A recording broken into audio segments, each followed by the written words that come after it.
Les faits remontent en 2021 quand un lanceur d'alerte alerte sur un trafic de bois de rose ou bois de veine qui quitte le Mali, transite par le Sénégal pour être acheminé en Chine. Continue parce que quand moi, en 2021, parce que je connais très bien ces gens-là, je sais reconnaître les camions. Quand un camion transporte du bois, je sais les reconnaître. Parce qu'en général, c'est des camions 4 chais, c'est-à-dire 4 roues arrière. Et là où le camion se stationne, c'est à Sindia. Donc en 2021, jusqu'à récemment même, je venais à Sindia, je voyais les camionneurs maliens qui transportent les bois. Donc c'est de Sindia même que je les poursuis jusqu'au port de Dakar, là où on décharge. C'est-à-dire, à l'époque, c'était Mol 8.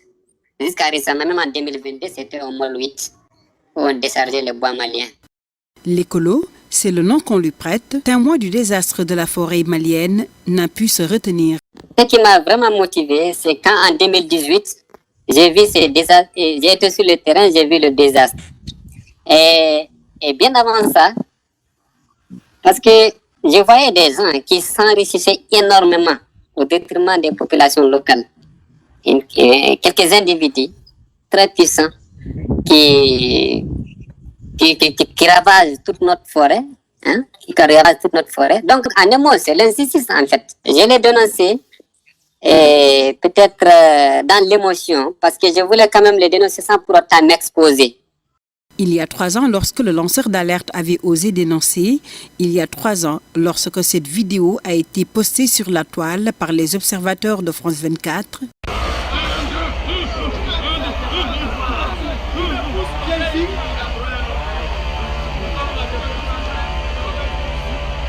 autre vidéo publiée par l'Agence d'investigation environnementale en disent long sur le commerce international du bois de rose.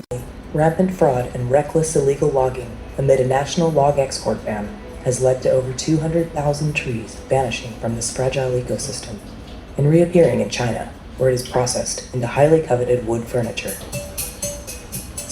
Alors, pour le lanceur d'alerte, ce bois transite par le Sénégal et alimente des sociétés chinoises. Aussi, vraiment faire quelque chose parce que, vous voyez, le Mali il est interdit d'exporter à l'état brut, mais les armateurs européens continuent de décharger ce bois. Donc, notre option, c'est de poursuivre ces armateurs européens-là pour qu'ils ne puissent plus charger ce contenu, parce que c'est un contenu qui n'est pas du tout conforme. Le Mali avait interdit en 2020 le commerce international du bois, mais en 2021, il lève cette interdiction. Le bois de rose dont il est question est une espèce protégée qui ne doit faire l'objet d'aucun commerce international. La CITES est là pour veiller à son applicabilité. Ça signifie Convention sur le commerce international des espèces de faune et de flore sauvages menacées d'extinction. Donc on l'appelle aussi en même temps Convention de Washington. Le rôle de la CITES, c'est de faire en sorte que le commerce international des espèces de faune ne menace pas la survie des espèces. Voilà. Donc, ce qui fait que la CITES fonctionne par un système d'annexes. Donc, il y a l'annexe 1 de la CITES, l'annexe 2 et l'annexe 3. L'annexe 1, donc, sont des espèces qui sont menacées de disparition à cause du commerce international. Là, le commerce est interdit. Maintenant, il y a l'annexe 2, le commerce est autorisé, mais est contrôlé. Maintenant, il y a l'annexe 3, ça émane de la volonté d'un pays d'inscrire une espèce à l'annexe 3. Donc, le pays invite les autres parties à collaborer pour le suivi du commerce de cette espèce. Le bois de rose est inscrit en annexe 2 de la CITES. Voilà. Donc, le bois de rose, le nom scientifique, c'est le Pterocarpus erinaceus. Donc, ce qu'on appelle ici au couramment au Sénégal, le vin. Ouais. C'est un bois très précieux, donc qui est très convoité au plan international. Et l'espèce a des exigences écologiques très rigides. L'espèce pousse à l'état naturel de manière très lente. Donc, ça fait que sa survie est menacée par le commerce international. Alors, c'est dans le cadre de sa mission que la CITES a opéré une grande saisie de bois de rose. Une saisie que le Sénégal n'a jamais connue. 124 conteneurs qui venaient du Mali pour passer par le Sénégal vers la Chine. On avait saisi environ 2480 mètres cubes. Donc c'était environ 124 conteneurs, voilà, qui provenaient du Mali. Voilà. Mais c'est que ça a une valeur monétaire extrêmement importante. Oui. Et ce bois était destiné à la Chine. Kidira, c'est là où les camions ont été saisis. La CITES était donc dans son rôle. C'est à la frontière, à Kidira. Voilà, comment ça s'est passé. Donc, on a une notification qui est là, donc qui interdit le commerce du territoire nationaux. Mais le Mali, eux, ils ont voulu exporter ce bois-là en prenant une des conditions de la notification qui faisait une exception. Mais cette exception ne concernait pas le Mali en réalité. Voilà. Donc pour les circonstances de cette saisie, donc, il y a une notification qui a été envoyée par la CITES au niveau des pays. Donc pour dire que l'espèce est gravement menacée au niveau de la sous-région. Donc ce qui fait que donc, la CITES demande à tous les partis de faire une étude d'avis de commerce non préjudiciable. Donc qui prouve que les bases scientifiques sont remplies et que l'espèce pourra être exportée sans causer de dommages à l'espèce. Mais malheureusement, donc, ces pays n'ont pas effectué l'avis de commerce non préjudiciable.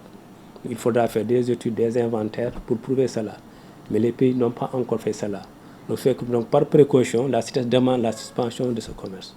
Donc, ça fait que donc, actuellement, au niveau de la sous-région, en Afrique de l'Ouest, aucun pays ne doit exporter le Pterocarpus erinaceus, le bois du Pterocarpus erinaceus. Les gens chargés de l'application de la loi, chargés de l'application de la loi, c'est-à-dire il y a la douane, il y a les eaux et forêts, il y a la police, nous tous nous sommes censés contrôler le commerce de ce bois. Mais ce qui fait que souvent aussi, il y a des conteneurs qui échappent sans qu'on arrive à les détecter. Eh bien, il y a eu des conteneurs qui n'ont pas échappé à l'œil vigilant de certains écologistes sénégalais, à l'image de l'ancien ministre de l'Environnement. On dénonce.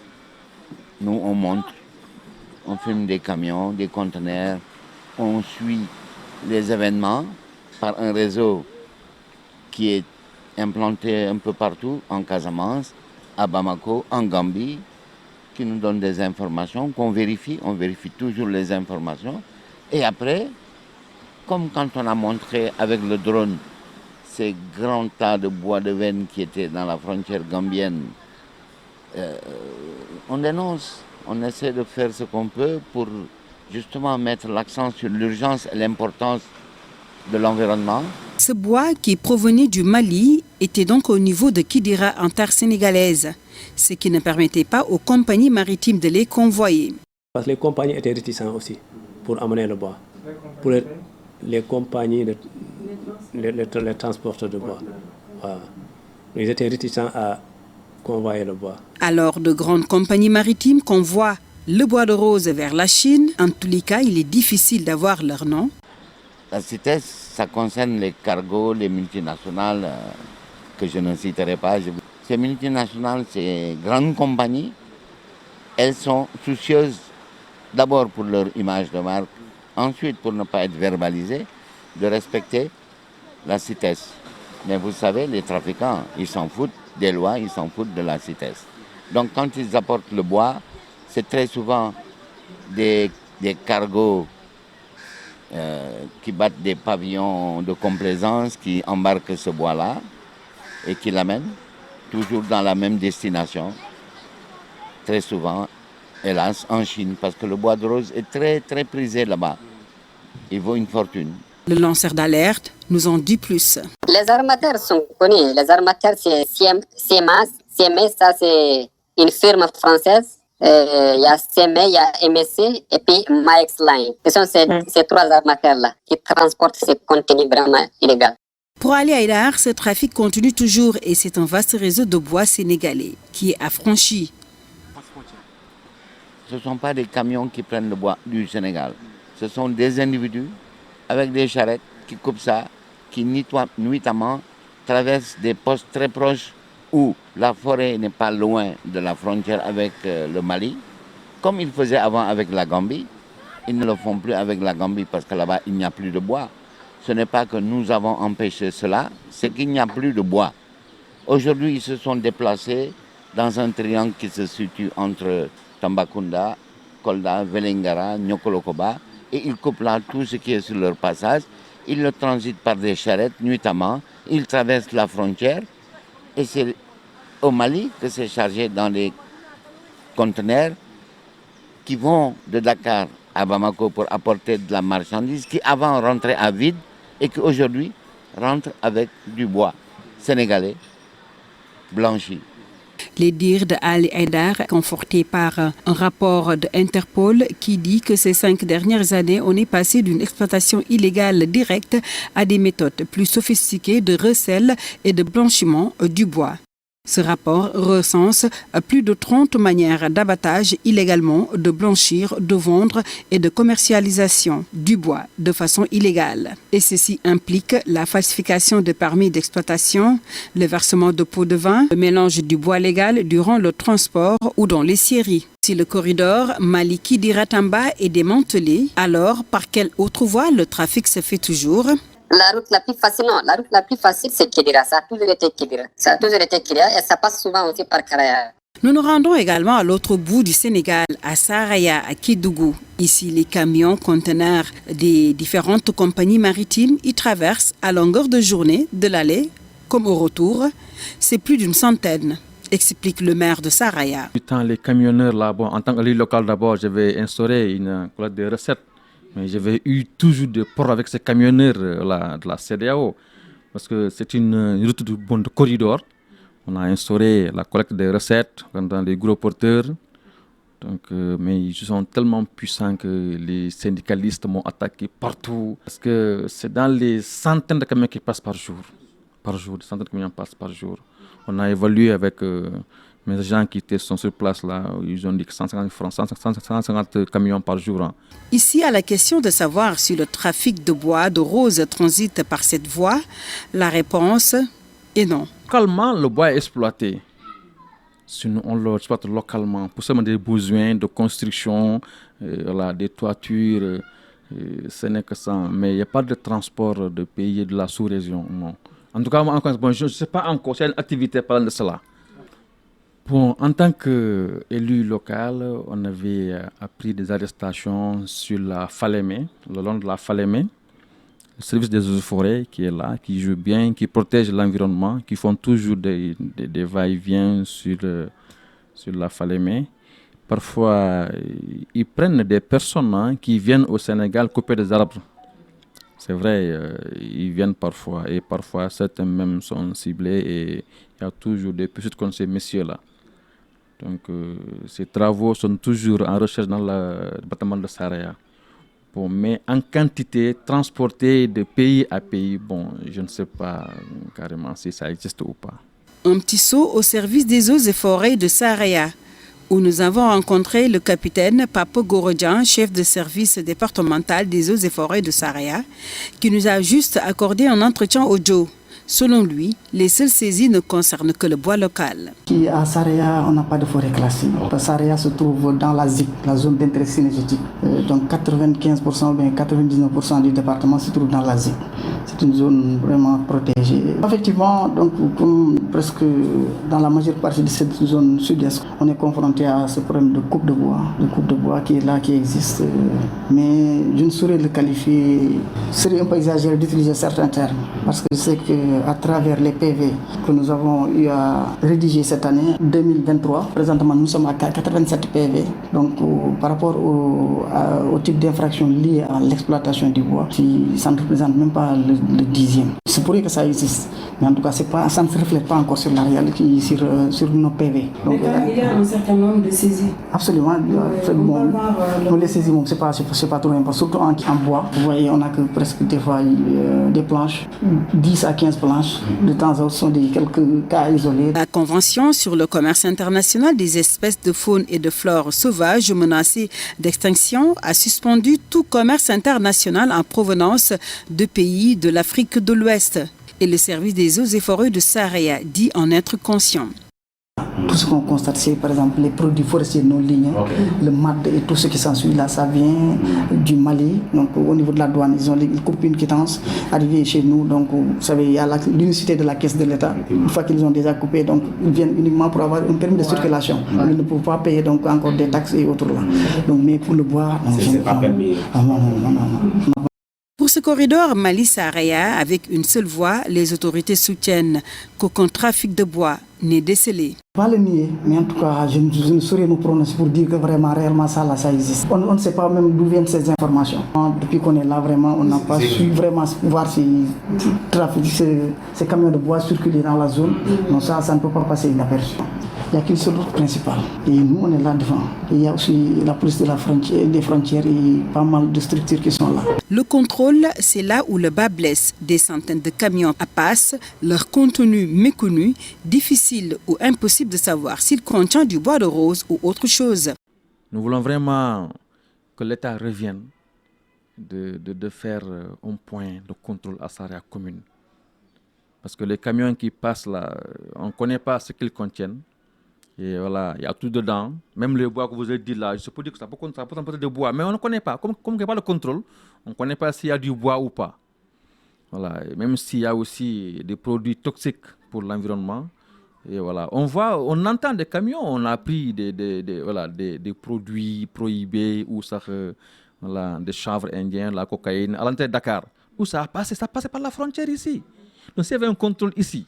Donc honnêtement, ça peut donc favoriser, avant d'arriver à Dakar, là où on les prend là, donc on peut prendre à Saraya commune ici. Et depuis lors, jusqu'à Kédougou, il n'y en a plus. Saraya Kédougou, il n'y en a plus. Chez Verna, vers Kafrine et consorts là, qu'il y en a un deuxième point de contrôle, quoi. Non, Saraya ici, il y en a pas. C'est ce qui est ça a été supprimé, il n'y en a plus. Par la frontière, il n'y a que Moussala Mainamini. C'est là-bas qu'il y a un poste de contrôle. Direction Moussala, à la frontière entre le Mali et le Sénégal. Ici, interdiction pour nous d'accéder au territoire frère du Mali, à défaut de nous exposer en tant que journalistes. Les autorités policières nous conseillent de ne pas dépasser la frontière, alors nous nous arrêtons juste sur le pont Falémé, à moins de 100 mètres. De là, nous pouvons observer les sorties des camions conteneurs de différentes compagnies maritimes, des compagnies maritimes citées par notre lanceur d'alerte, connu, mais les contenus de ces camions restent un mystère pour nous. Et puis, nous nous déplaçons tout près du point de contrôle. Dans tout le Saraya, il n'y a que ce point de contrôle, la douane qui arrête et jette un coup d'œil.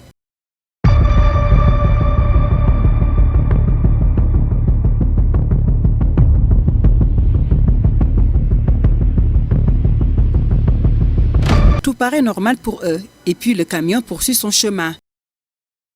Nous nous rapprochons des transporteurs de conteneurs.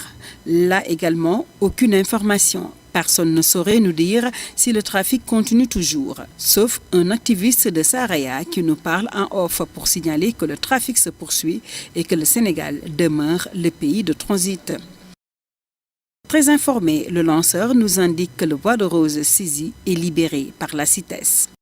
La CITES nous confirme qu'une notification est sortie et que tout s'est passé dans les règles de l'art. Le bois a été saisi au Sénégal.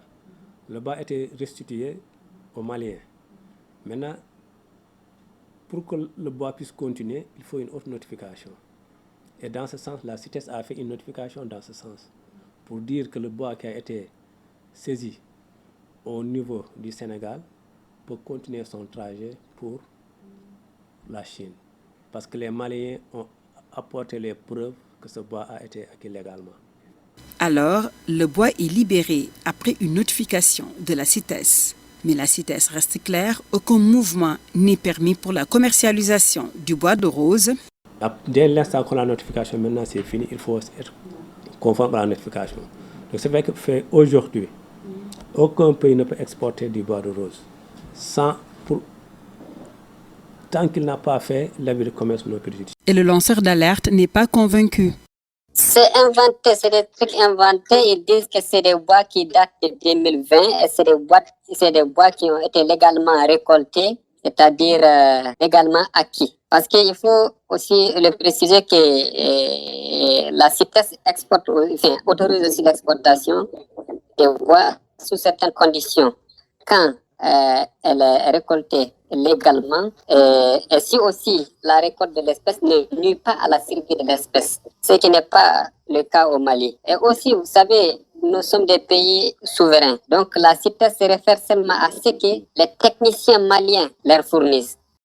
Le dernier point, c'est au port autonome de Dakar. Nous avons tenté d'y accéder et nous avons essayé de joindre les autorités, mais en vain.